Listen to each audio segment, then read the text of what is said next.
Hey, Mark here. Over Christmas, I played the latest game from Bastion and Transistor developer Supergiant. The game's called Pyre, and I guess it's a party-based RPG, but instead of your usual turn-based battles, you face off against other characters in these bonkers basketball-style competitions called rights. The game's a lot of fun and full of clever ideas and talking dogs, but what really stuck out to me was how Supergiant did some very clever things with an important part of game design called feedback loops. Feedback loops are systems where the output is fed back into the system as an input. And when it comes to game design, this typically means that a player's success or failure impacts the likelihood of future successes and failures. And feedback loops come in two delicious flavors: positive feedback loops and negative feedback loops. Let's start with positive loops. These reinforce successes with more successes, and compound failures with more failures. And I think a good example of the first one is the kill streak system in the Call of Duty games, especially the earlier titles like Modern Warfare. In those games, getting a handful of kills in a single life grants you special kill streak bonuses, which might mean putting enemy locations on your radar or allowing you to call in an airstrike or an attack helicopter. Which ultimately means that those who are already doing well by racking up kills are rewarded with the tools to do even better. This can have something of a snowball effect, a sort of rich get richer type outcome where successes are compounded. But of course, positive feedback loops can also be about how losses lead to further losses, like in chess, where losing a piece from the board means that you now have fewer tactical options, which could lead to even more losses down the line. On the opposite side of the coin are negative feedback loops, which balance out successes and failures. And there's one example everyone always uses when talking about this stuff, but that's just because it's the perfect one. It's the item distribution in Mario Kart. So players who manage to get to the front of the pack will find themselves getting rather weak items like green shells and banana peels, but those who are at the back of the crowd are handed really powerful weaponry like the bullet bill, the golden mushroom, and of course, the infamous blue shell, which specifically targets the person in first place. So winners are punished and losers are rewarded. If positive feedback loops work to compound changes in a game state, negative feedback loops strive to always counteract those changes and keep things in equilibrium. Now, some games don't have feedback loops at all. In Tekken, for example, losing one round gives you no advantage or disadvantage in the second round. But loops do have their place. They might just be an inherent part of the game's design, like how in Splatoon, the team with the most ground covered in ink will also naturally have the most hiding places and the fastest travel. Or they can solve problems, like the issue of never being able to catch up to the first place racer in a driving game. And both negative and positive loops have their advantages. Positive loops help push a game to its conclusion when one player or one team starts to win, which stops a game from getting stuck in a stalemate or having the ending be a long, drawn-out affair. In Team Fortress 2, teams that control lots of capture points will see their respawn time reduced, allowing that team to compound their victories and push on for a quick, decisive win. And negative feedback loops can be great for party games, where everyone should have a good time, and they create an interesting ebb and flow of comebacks and turnarounds, which leads to good drama. But both need to be balanced carefully. Positive loops are frustrating for weaker players who get stuck in a death spiral or struggle to catch up to a runaway winner. And negative feedback loops feel unfair to successful players who constantly have their victories get taken away. And for an example of a feedback loop that can go very wrong, we should look to XCOM. Now, XCOM is primarily a single-player series, and so far I've been talking exclusively about multiplayer games, and that makes sense. Balance and fairness are extremely important factors in multiplayer design, but feedback loops exist in single-player games too. In fact, some genres are built around positive feedback loops, like JRPGs where you kill monsters, which gives you experience points to level up and get stronger, which lets you kill monsters more quickly, and so on. You get the addictive thrill of always getting stronger, just with enemies getting harder as the game goes on to balance things out. Plus, you don't get the other side of positive feedback loops, the compounding of losses, because you just retry when you die. Your failures aren't carried over. Except in truly persistent games like XCOM. Here, you don't retry a lost mission, but you just keep going, and on top of that, any soldiers who died during a failed expedition are gone forever thanks to the game's permadeath system. And so, Gunpoint designer Tom Francis noticed that XCOM has an unfortunate positive feedback loop, or a snowball problem, as he puts it. He says, if your troops survive the mission, they get stronger, tougher, and get more abilities, which makes them more likely to survive future missions and get tougher still. If they die, they're replaced by vulnerable, weak rookies who are likely to die and be replaced by vulnerable, weak rookies. And that is a nasty issue if you're unlucky enough to fall into one of the two extremes on XCOM's difficulty curve.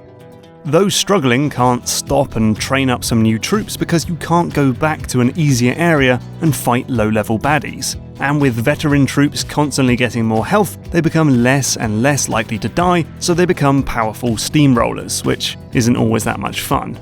Now, Tom's got some super smart ideas for fixing this issue, like low-profile missions that force you to use rookie soldiers and making squad size a per-mission variable to stop you taking the maximum number of units into every fray. So go read his article for more on that. But I found some really clever solutions to this problem in Pyre. So Pyre works a lot like XCOM. You have characters who level up and get more powerful when they win, and the game always moves forward, so if you lose a match, the game just keeps going. And this could have been the source of some nasty runaway positive feedback loops. You could use the same team members for every match, watching them get stronger and stronger as the game goes on, to the point where you're no longer challenged by anything the game has to throw at you. Or you could lose a few matches and become so underpowered that you can never catch up. But Pyre counteracts this issue by pairing those positive feedback loops with negative feedback loops. So yes, losing matches sucks, but here's loop number 1, you still receive some experience points for failing, meaning that you're not punished too much for messing up. Also, unlike XCOM, there's no permadeath, so you're not massively screwed for future matches. And then on the other side of things, counteracting the issue of overpowered troops, there's the liberation system. You see, Pyre is set in a sort of grim purgatory called the Downside, and the entire point of the game is to win the special liberation rights, because the prize is that the team's leader gets to leave the Downside, have their crimes forgotten, and return to the Commonwealth. And in the game, this means that at various intervals throughout the adventure, you permanently send away your most powerful soldiers, because you can only liberate those who are of a high enough rank. So I guess Pyre does have permadeath, but it's a good thing. And all of this means that the resulting experience, at least for me, is that the game is always a close and interesting challenge. Mistakes became a road bump on the way to the conclusion, not a tipping point that could send me into an inescapable death spiral. And by constantly removing my best units from the roster, I was forced to carefully level up and use everyone on my team, and then fight the last, most difficult battles not with my best soldiers, but the weaker units who had not yet been liberated. And that led to some of the most tense, challenging, and downright enjoyable battles of the entire game. Oh, and here's an important bit. One big issue with negative feedback loops is that they can send mixed signals.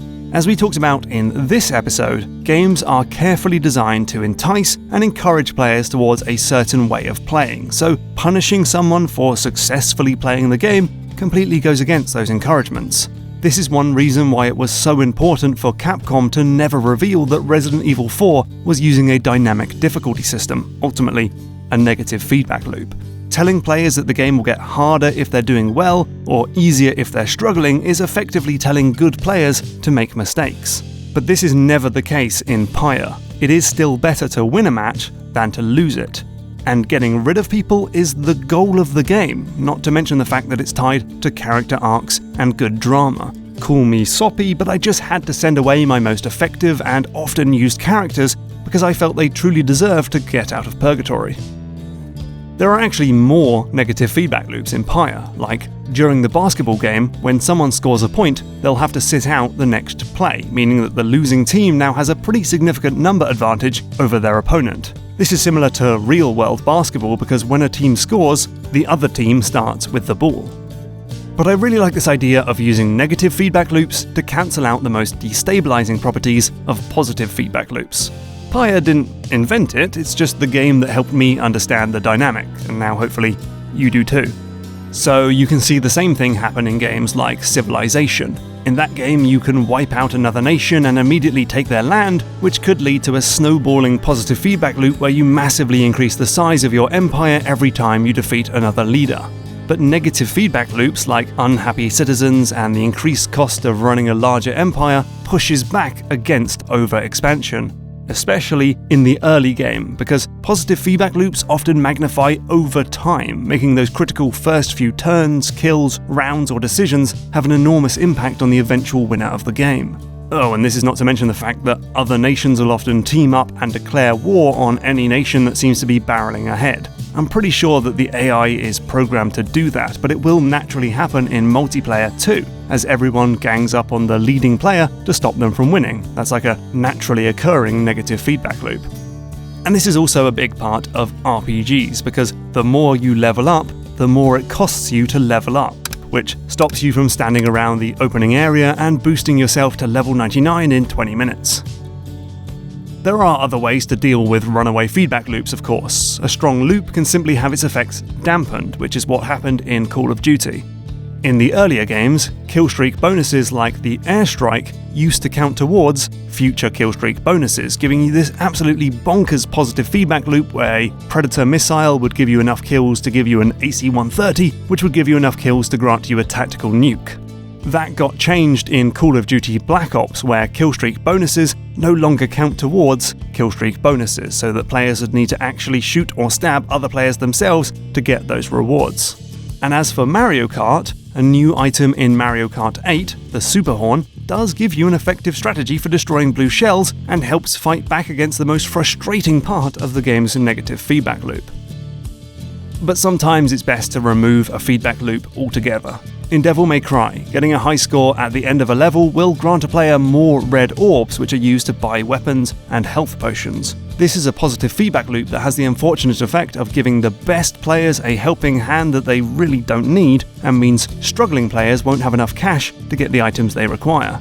It can be a good idea to simply decouple rewards for doing well from the progression of the game. Donkey Kong has these challenging to collect Kong letters, but grabbing them all doesn't earn you coins or extra lives or anything like that. Instead, you get extra difficult bonus levels, which is a suitable reward for players who are already proving themselves to be good at the game. So there we go. Feedback loops are a key part of many types of game, from JRPGs and persistent strategy games to online shooters and arcadey racing games. But using them effectively to keep multiplayer games fair and to keep single-player games challenging requires some very careful consideration. Hey everyone, thanks for watching. I got a great response to my last video on design theory stuff about encouraging different playstyles, so I'm going to do more stuff like that in 2018, plus more analysis videos, level design stuff, critiques, and, well, a bit of everything really. Hit that subscribe button to make sure you never miss an episode.